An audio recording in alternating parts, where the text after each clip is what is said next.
in Philadelphia in 1787, and Madison is convinced Washington to give it another go. So Washington shows up along with about 53 other people from around the colony, so 55 altogether, there to essentially create a government out of scratch. And the decision was made very early on to keep the proceedings um, shielded from public attention. So they had to seal up the windows and keep people from peeking in and listening to what was going on. So they're in this small wooden building for almost 3.5 months in the middle of the summer in Philadelphia. And if you've ever been to Philadelphia in summer, it's hot and it's swampy. So they stuck it out under these pretty extraordinary conditions. I want to talk about 4 different areas in which they had to make decisions, among many, many others, just to give you a sense of how the debate went, what kinds of things they talked about, and how they came to decisions they arrived at. The first broad area is this conflict that I mentioned before that had emerged between the large and the small states. Under the Articles, if you recall, each state had only one vote, and this was really not acceptable to the large states, who didn't get as much representation per capita as the small states did. But there were enough small states to ensure that it was going to be impossible to get a fully proportional representation in this new government. So, as a compromise, they decided to have one of each, as I'm sure most of you are aware. One of each, so one house in the new legislative body is going to make the large states happy, and that's the House of Representatives, because the number of representatives that each state gets is based on population.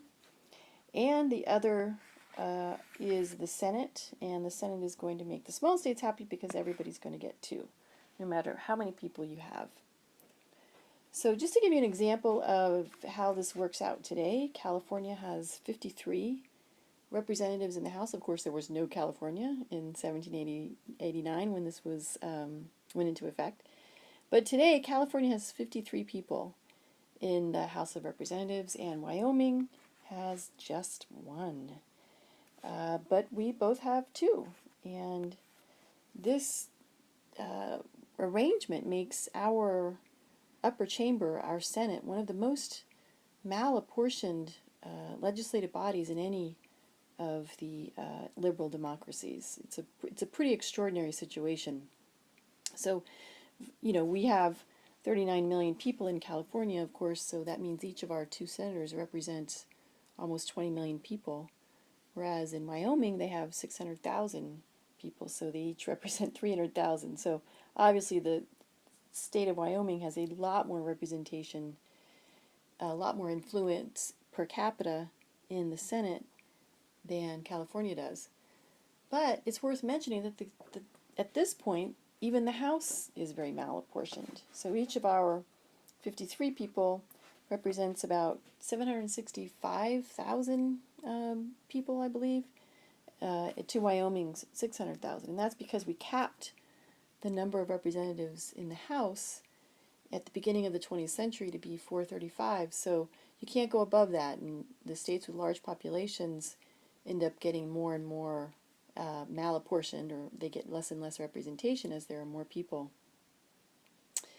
Before I leave this, though, I want to mention one more issue that was on the table and very important, and that was the question of slaves when it came to the House, and specifically when you're counting people in determining how many representatives your state is going to have, do slaves count? Of course, the South, which had, in some cases, almost 50% of their population were slaves, The South said, yes, of course, they should count. The North called them on their hypocrisy and said, no, they shouldn't. Give me a break. You don't even think they're people. How can they count for the purposes of population? In the end, as many of you I'm sure know, they did compromise on this, and they came up with what is called the 3/5 compromise,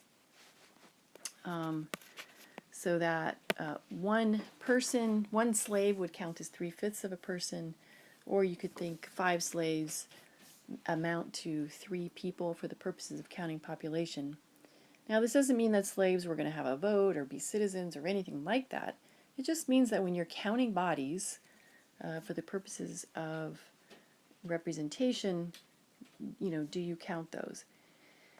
Now, one can certainly ask the question, why did the North end up compromising on this? Why did they compromise? Because clearly their position was pretty sound. This was a pretty hypocritical stance for the South to take.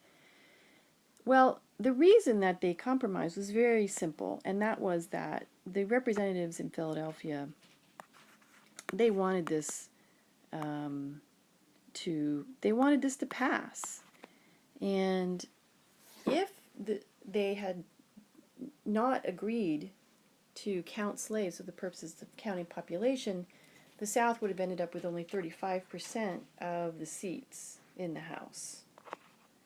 And if they tried to go back to their respective citizens in the South and say, you should vote for this, and they said, well, how is it set up in the legislative branches? They said, well, we only have a third of the seats. They were pretty sure that nobody would have supported it. When they shifted to 45%, which is when they shifted to the 3/5 compromise, what ends up happening is that the percentage of the seats that the South gets goes to 45%.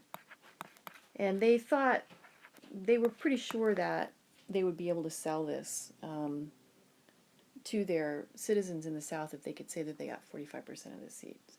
So that's essentially why we have 2 houses. Now, once they decided this issue of the composition of the okay, so now that they've decided that this new legislative body is going to include 2 houses, and they decide that by the end of May, they turn to questions about how these new legislative offices are going to be elected. And the first topic for discussion is how the House members are going to be elected. The proposal is quickly made that they be directly elected by the people. That's one of the first proposals made. And it's met with a lot of opposition. And one of the things that I want to stress in this discussion is that the delegates in Philadelphia were not there really to empower the average citizen. This was really not an instance of trying to promote direct democracy in any widespread sense. Their understanding of democracy was quite different. So, for instance, when the proposal was made that the House members be directly elected, some of the delegates stood up and said things like, well, we couldn't possibly allow the average citizen to vote because they don't know anything, and they would clearly make mistakes. And other people stood up and said, well, they're so gullible that they'll sell their vote to the highest bidder, and we can't permit that.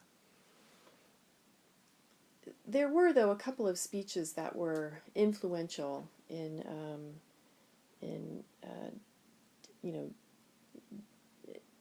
the outcome, which was that they would be directly elected. One was a speech made by Franklin, and he said, well, if we want to think about how our citizens are going to behave if we give them this right, look to our citizen soldiers. He said, we just fought a war against Great Britain, and in that war we saw many British soldiers trying to sell their service to us. but we didn't see any of our soldiers trying to sell their service to the British. Why was that? He said, well, knew they were fighting for themselves. They were fighting on their own behalf. He said, if you treat citizens like citizens, they will behave as citizens.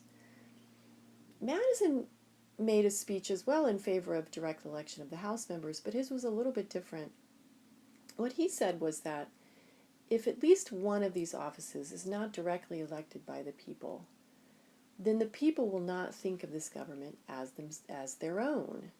And the long-term survival of this new framework of government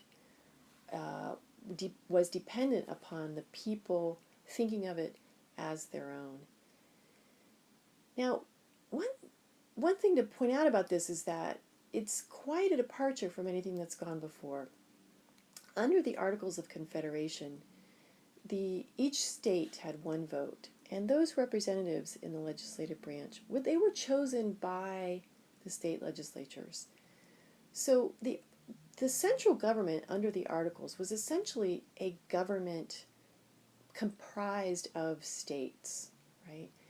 But what Madison is proposing is that citizens, that the people have representation in the government. People from all the different states have direct representation in the government.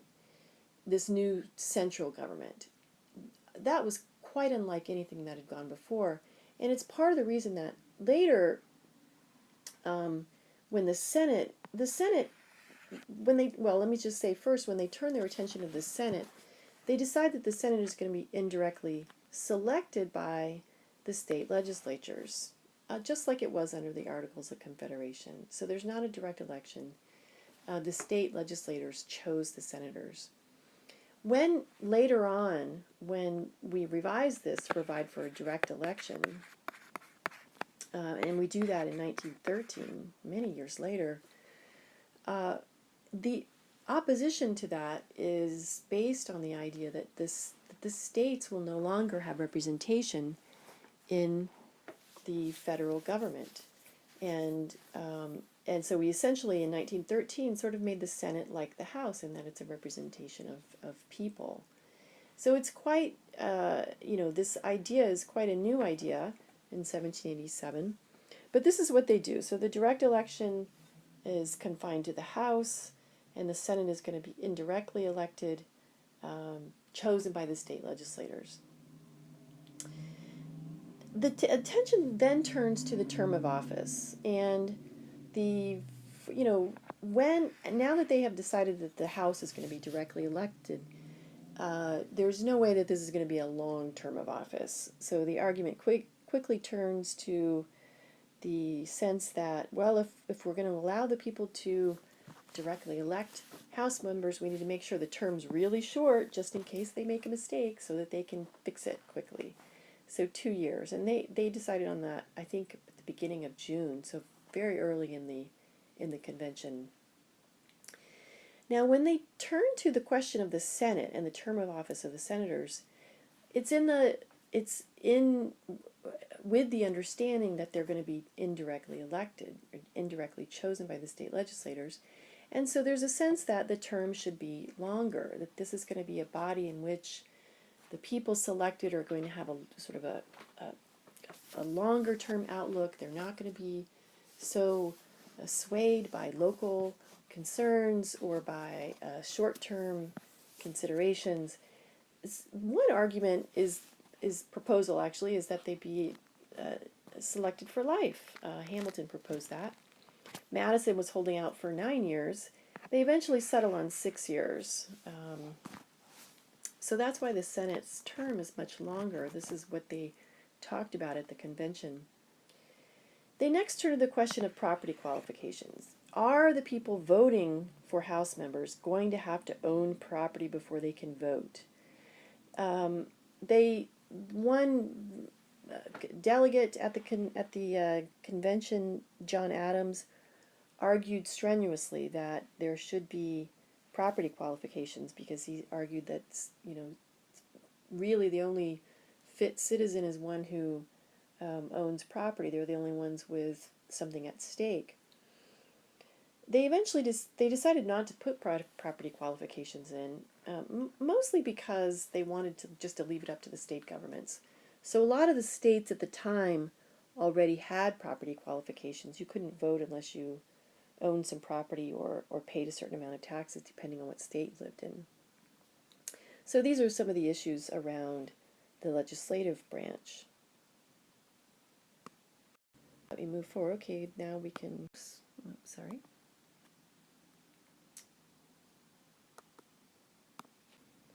Find the next slide. Now, another set of issues they had to tackle was what the executive branch would look like and how would they be elected.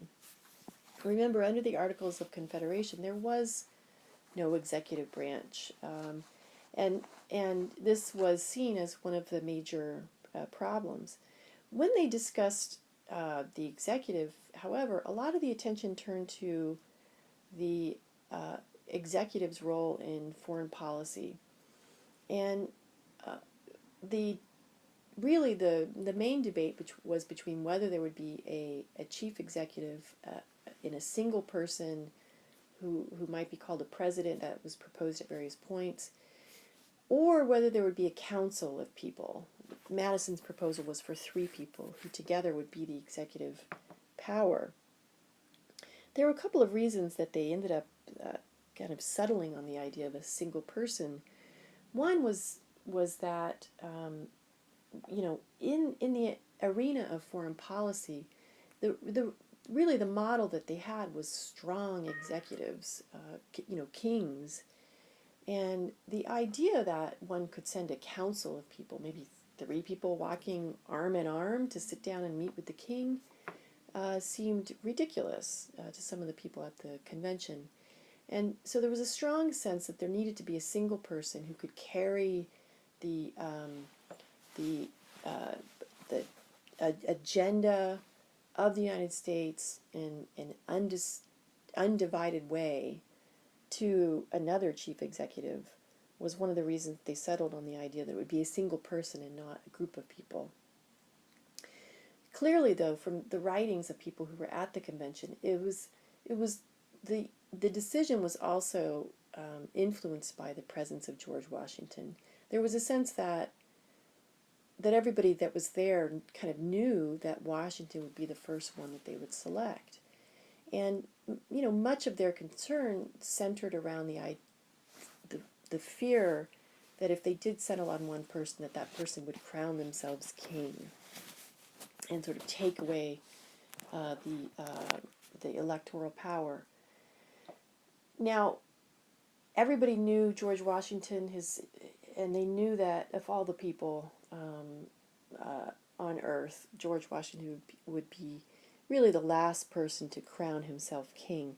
So they could sort of rest assured that that wouldn't happen if Washington was in fact selected as the first president. But there were also people there. It was clear that when it came to the question of the term of office, they didn't put anything in there. So they decided on a single person. They did not put any language about the term limit. They decided on 4 years as the term, but they didn't put any language in there about a limit. And some historians have argued that this is partly because some of the delegates thought that when they selected a president, so if they selected Washington, for instance, Washington would serve for the rest of his life. And then when he passed away, they would select someone else who would then in turn serve until they died. And so when Washington stepped down after 2 terms, he was met with a lot of opposition. People said, no, you wait a minute. We didn't intend for you to step down. So they didn't put a term limit in, and there's some suggestion that that's what people had in mind, that they would serve actually for very, very long terms. The other question was how that person would be elected. Now, the convention came back into this many, many times. They had a very hard time coming up with a decision on this. One suggestion was that they be directly elected by the people. That was going nowhere. I mean, if they couldn't even agree that the senators would be going to be directly elected, there was no way that this convention was going to agree that the chief executive would be selected by the people. So another suggestion was that they be selected by Congress, which is the parliamentary model. That was what was already happening in Great Britain. It was what they were familiar with in terms of the prime minister, of course, not the king, but the prime minister. But they said, well, we want to do something different. We don't want to be like Great Britain. So some people suggested maybe that they be selected by the states, just as in the same way that the senators were going to be. But that was met with the criticism that they didn't want this new federal government to be controlled by the states. It was supposed to be controlled by Congress. So they really were having a hard time coming up with any answer to this question. Finally, in September, so they've already been there for more than 3 months, someone suggests something that's called an electoral college. And the electoral college is going to be people that are selected by the state legislatures who would then vote on who the president would be, and if nobody managed to get 50% of all the electors to agree, that the election would move into the House of Representatives and there would be one vote per state. Now, by this time, the delegates were so exhausted. They wanted this to pass, and they wanted to get out of there. They couldn't come up with anything else, and so they agreed. That sounds great. Let's do the Electoral College. Now, as a measure of just how difficult this decision was, they put the language in there. I mean, that paragraph that describes the Electoral College is one of the most convoluted and difficult paragraphs you will ever find. And it's clear that a lot of the delegates didn't really understand it either, because it was actually technically incorrect. It produced a tie, especially in the race of 1800, one of the most contentious elections. The language just did not work. And so they amended the Constitution in 1803 to actually fix the Electoral College language. Now, we still have, of course, the Electoral College. That's how we select the president, but it works very differently than it was understood by the people who wrote it into the Constitution. We haven't amended it or anything like that since the beginning of the 19th century, but it works very different, and I'll talk about that later when we talk about elections. The final set of issues I would like to bring to your attention are those that were involved in the conflict between northern and southern states. It was a very contentious set of issues. They would bring these issues up and then couldn't come to an agreement, table them, come back to them later, couldn't agree, table them. The northern and the southern states were quite different than one another. We're all familiar with that. The north, for instance, made up of merchants, factory owners, of pre-industrial economy. They haven't quite reached the Industrial Revolution. They can't make things as cheaply as Great Britain. They haven't achieved the same economies of scale, but they're on their way, and so they're makers. Now the South, though, is really an agricultural economy. There's some trade, and of course based on a foundation of slave labor. Now, the North comes to the table with certain kinds of demands about the economic powers that Congress is going to have. The North wants Congress to be able to tax imports. Now, why is this important to the North in particular? Well, it's because the North is trying to compete with Great Britain, and if they can tax imports coming from Great Britain, they can make their products relatively more expensive so that people will buy the things that are made in the North. It's a form of protectionism. It's sort of like putting tariffs on or import taxes so that People don't buy things made in China today. They also wanted to make sure that Congress had the ability to dictate that trade into and out of the United States be on U.S.-owned ships. Now, this was what was called the Navigation Acts. It's hard to imagine how important this was back in the day because we don't think of that anymore. But most of the ships were owned by people from the North, and especially people from New York, and it was extremely lucrative if you could get control over whose ships this stuff was going to be traded in. Now, when it came to the economy, the South wanted Congress not to be able to tax exports. They wanted that written into the Constitution, that Congress would not be able to tax exports. Now, similarly, why would the South be so interested in this? Well, it was because they exported a lot of the stuff that they grew and that they also that they found in some cases. They were an export economy, and if Congress taxed the exports that they sent abroad, it would make them more expensive to their customers, and they might lose some market share. And so, between these two, of course, these are very difficult to compromise. There's not much middle ground between these two. And, when they were discussing these things, they were having a hard time finding any kind of compromise. Another set of issues, though, had to do with the slave trade. And some of the delegates from the North wanted to ban the importation of slaves from Africa. And the South, of course, wanted to keep slavery and the importation of slaves. Now, they didn't want Congress to be able to ban those things. Now, the issue of slavery itself, I wrote this here, but the issue of slavery itself was never really on the table. No one ever thought that there could ever be an agreement on a constitution that banned slavery. The South would have clearly have just walked out, would have ended. So it was never, but the issue of importing slaves was pushed at the convention.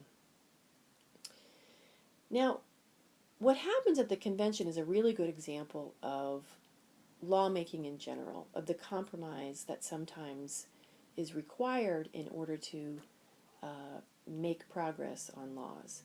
And it's a good example also of the analogy, if you've ever heard of law compared to sausage making.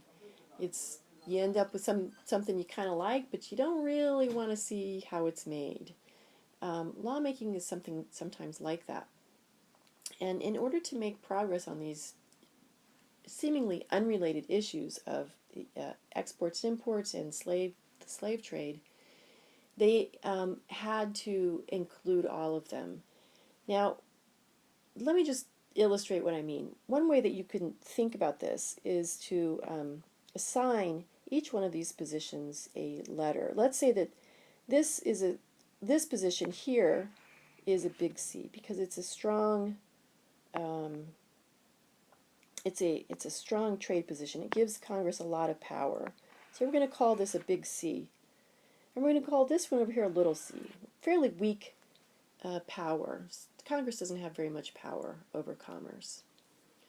Now this one we're going to call a small s because it's going to weaken slavery. This one we're going to call a big S. The position is to have a strong position on slavery. And when you're understanding how this ends up happening, you can analyze this decision making by using a simple model.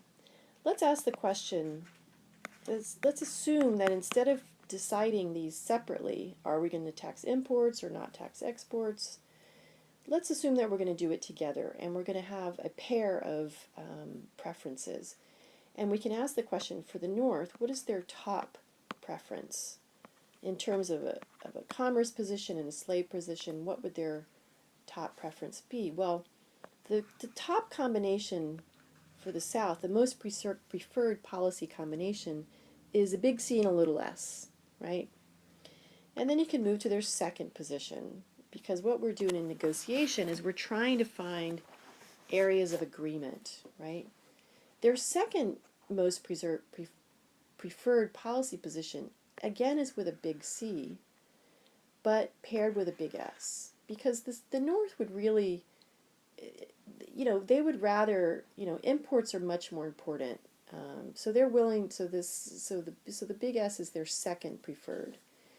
And then when you move to the third, then you have to move to little c, right? Little c paired with a little s, and then their least preferred policy combination, a little c and a big S, right? And you can do the same thing for the South, right? What is their number one policy preference? Well, hopefully you've seen that it's a little c and a big S. So for the South, keeping slavery and the slave trade is much more important than anything else on the table. And you might notice right off the bat, that is the opposite, right? That's the least preferred policy combination for the North. So no wonder they're having such a hard time coming to an agreement. All right, let's then look at their second preference. Well, for the South, the second preference is a big C and a little s, a big C and a big S. Slavery, again, most important. And so so the big C is paired with that most important preference. And you'll notice, of course, this is where the area of agreement is. Now, like I said, on these issues, they had been going back and forth for months on these questions, considering them separately. Economy one day, maybe a couple days later, the slave trade, and then go back to economy. But there was a moment in August, in the third week in August, when there's an important exchange that takes place when someone from the North notices that the Virginia delegation is actually arguing with people from South Carolina and Georgia. And people from South Carolina and Georgia are saying, well, it's all well and good for you, Virginia, to give up the slave trade. We have swamps, and our slaves die in the swamps, and so we have to import slaves. But yours managed to survive, and so we'll end up having to purchase slaves from you, which we don't want to do. Now, somebody from the North picked up on that and said, oh, I didn't realize how hard it was for you, South Carolina and Georgia. Maybe we need to reconsider this opposition to the slave trade, the importation of slaves.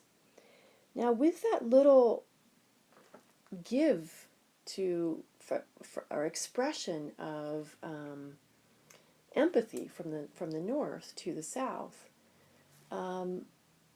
there was a moment when people from the South said, oh, the people from the North, maybe they understand us.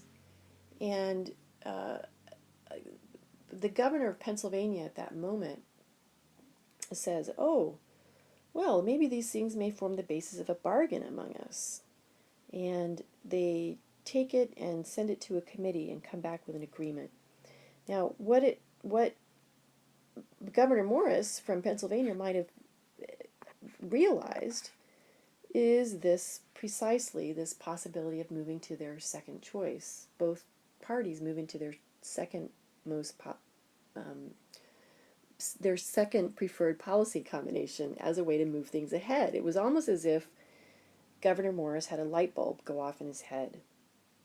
So they went off and sent it to a committee, and the committee came back and proposed giving Congress the ability to tax imports at the same time that the slave trade would be kept in to the agreement. Now, it didn't end there, so that represents, of course, this position here. But it didn't end there. Once this agreement was reached, there was a kind of almost like a spirit of mutual camaraderie or something like that. And there was an agreement that, well, if also if we agree to prohibit Congress from taxing exports, that South Carolina and Georgia will, with Virginia, try to figure out a way to make it not so onerous on South Carolina and Georgia to have to import slaves, and maybe drain the swamps, or figure out a trade agreement between Virginia and not South Carolina and North and Georgia. And they agreed, okay, as long as you agree that Congress will not have the ability to tax exports, we'll agree that in 1808 Congress can ban the importation of slaves, and we'll write that in. It was almost like, for the delegates there, it was almost like Christmas, because they ended up getting this as well, which is the third policy preference, the small c, no taxing of exports, that goes in there as well. And so does, in some means, the banning of the slave trade. I don't know who came up with the idea of 1808, right? But putting that date in there and saying, well, we won't ban it now, but we'll agree that Congress can ban it in 1808, moved everything forward. So that sort of all four of these positions ended up being in the final bill. I mean, in the final Congress, in Constitution. This is the way lawmaking often happens. So, for instance, people criticize Congress sometimes, and they say, well, why are these unrelated things in this bill? And it betrays kind of a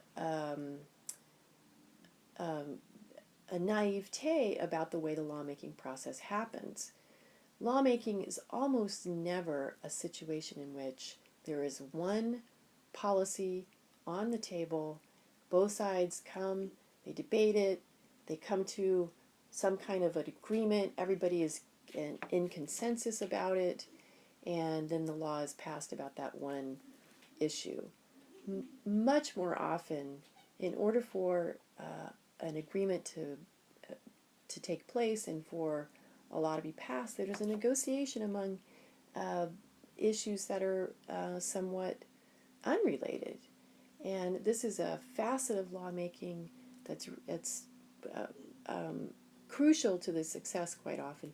And we'll later in the semester look at some other examples of this. So I want to just point this out. So make sure that you know what ended up going into the Constitution and have some idea about why that is.